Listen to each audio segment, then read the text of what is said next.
नमस्कार दोस्तों, आपका स्वागत है परमात्मा आदि रुद्र चैनल महाकाल रुद्र में। दोस्तों, यदि आप मेरे चैनल में नए आए हैं तो चैनल को लाइक करें, सब्सक्राइब करें, कृपया शेयर करें। तो दोस्तों, आज आप थंबनेल देखकर तो जान ही गए होंगे कि क्या पता है।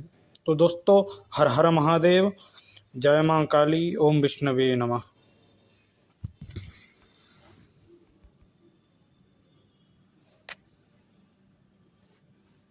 तो भगवती के उपासकों में और विष्णु जी के उपासकों में बहुत सा भ्रम रहता है वैष्णव और शाक्त में कि मधु कैटभ का जो वध है किसने किया।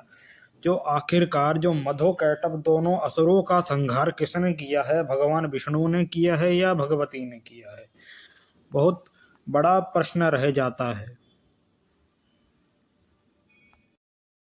आज हम बात इसी चीज के ऊपर करने के लिए दोस्तों मैं आपके मध्य में आया हूँ। तो दोस्तों, ललिता सहस्त्र नाम, विष्णु सहस्त्र नाम के अंदर भगवान यानी माता भगवती के और भगवान विष्णु जी के नाम में आता है मधु कैटभ हंत्री, मधु कैटभ विनाशिनी।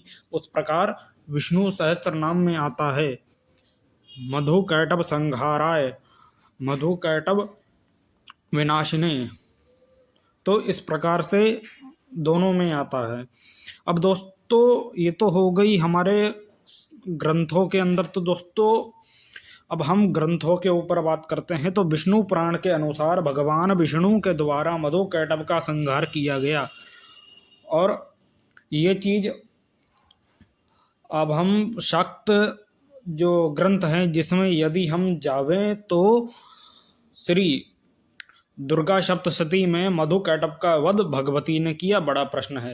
अब दुर्गा सप्तशती के अंदर आता है कि भगवती ने भगवान विष्णु को आदेश दिया कि आप मधु कैटभ का संहार करें, तो भगवान विष्णु ने किया।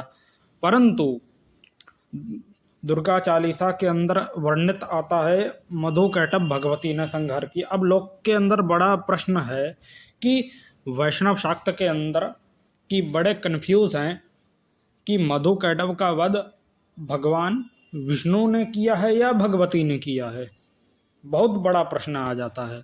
तो दोस्तों, इस प्रश्न का सीधा जो उदाहरण है मैं आपको ग्रंथों से बताऊंगा।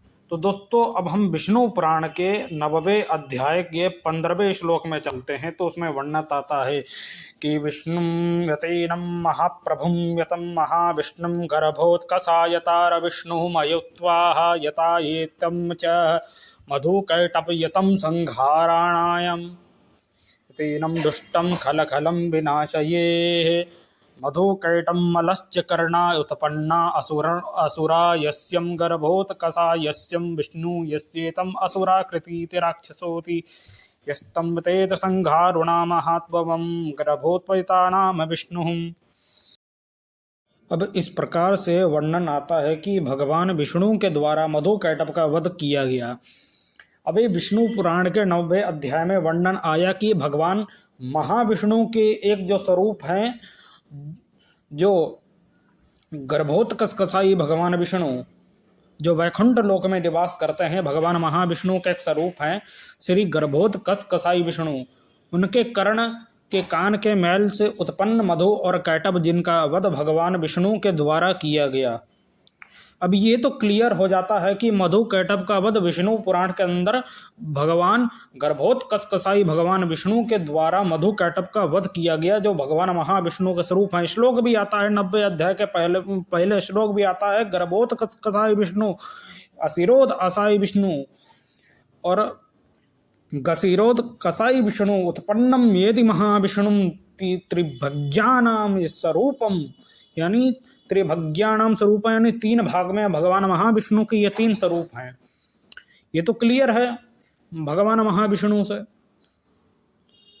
3 भगवान विष्णु के स्वरूप हैं। अब जो मधु कैटभ का जो वध है, जो संहार है, भगवान विष्णु के द्वारा किया गया है, ये तो क्लियर हो गया। अब हम बात करते हैं कि ये लीला के अनुसार कैसे भगवती के आदेशानुसार हुआ। तो ये आप सुनो, दुर्गा सप्तशती के अंदर और श्रीमद् देवी भागवत महापुराण और मार्कंड पुराण के अंदर तो देवी भागवत महापुराण के अंदर आता है, भगवती ने यानी जो आद्या शक्ति भगवती जो भगवती उमा है, उन्होंने महाकाली का स्वरूप धारण किया। और जब भगवान विष्णु की नाभि से यानी गर्भोत्कच कसाई भगवान विष्णु की नाभि से ब्रह्मा जी उत्पन्न हुए, तो ब्रह्मा जी घबराने लगे। तो ब्रह्मा जी ने भगवान विष्णु को जगाने के लिए पहले भगवान विष्णु की स्तुति करी श्रीमद् देवी भागवत महापुराण के अनुसार। और फिर जब भगवान विष्णु की निद्रा नहीं खुली, क्योंकि भगवान विष्णु तपस्या में लीन थे, भगवान गर्भोत्कच कसाई विष्णु जब नहीं उठे, तो भगवान ब्रह्मा ने भगवती की स्तुति करी। जब भगवती की स्तुति करी, भगवती उमा आद्या शक्ति महाकाली का स्वरूप धारण करके आई और भगवान विष्णु को जगाया और तपस्या से जगाया। और भगवान विष्णु से कहने लगी कि हे विष्णु, हे नारायण, मैं तुम्हें आदेश देती हूँ कि तुम जाओ मधु और कैटभ, ये जो दो राक्षस तुम्हारे कान के मैल से उत्पन्न हैं, इनका संहार करो। तो ये स्पष्ट आ जाता है, भगवती आद्या शक्ति भगवती उमा ने महाकाली का स्वरूप धारण किया और ब्रह्मा जी ने स्तुति करी। तो ये चीज तो क्लियर हो जाती है कि लीला अनुसार हुआ है, ये लीला के अनुसार ही बैठा है। तो भगवती महाकाली के द्वारा आदेश लगा और भगवान विष्णु ने संहार किया। किसका? मधु और कैटभ, इन दोनों असुरों का फिर भगवान ने आज्ञा के अनुसार संहार किया। तो ये चीज तो स्पष्ट होती है कि दोनों का कन्फ्यूजन इसमें दूर हो जाता है। वैष्णव और शाक्त का जो कन्फ्यूजन है आपस में, इस चीज का दूर हो जाता है कि किसने संहार किया। तो दोस्तों, ये चीज आपको जाननी चाहिए। दुर्गा सप्तशती में जब आता है मधु कैटभ हंत्री, तो ये भी कभी कभार आता है, तो लोग के अंदर प्रश्न आता है फिर भगवती। तो दोस्तों, भगवान विष्णु को जो आदेश दिया वो भगवती ने दिया, जो लीला के अनुसार दिया। तो उस प्रकार से कारण भी भगवती बनी। तो उस प्रकार से शाक्त भी सही है और वैष्णव भी सही है। उस प्रकार से, उस कारण से शाक्त भी सही है, वैष्णव भी सही है अपने मध्य में। तो दोनों में कोई भेदत्व नहीं, दोनों में कोई भेदत्व नहीं है कि मधु कैटभ का वध किसने किया। तो देखो, विष्णु पुराण के अनुसार भगवान विष्णु ने किया है और दुर्गा सप्तशती मार्कंड पुराण देवी भागवत के अनुसार भगवती के द्वारा आदेश भगवान गर्भोत्कच कसाई भगवान विष्णु को दिया गया, जिसके द्वारा मधु कैटभ का संहार हुआ। तो चीज क्लियर बैठ जाती है। अब ये प्रश्न बहुत लोग के मन में आया है, तो इस चीज का और इन दोनों का निवारण स्वयं ग्रंथों से हो जाता है। तो यही जो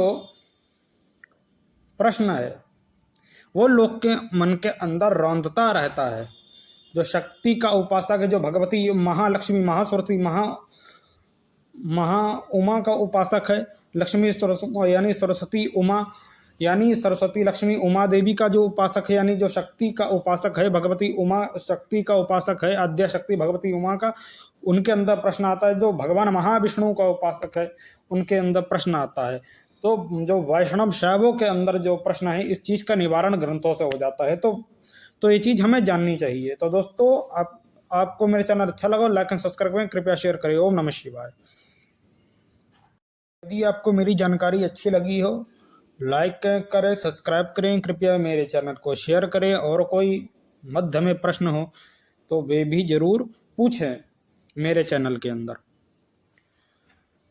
कोई भी प्रश्न हो वे वो पूछें। हर हर महादेव। ओम नमः शिवाय।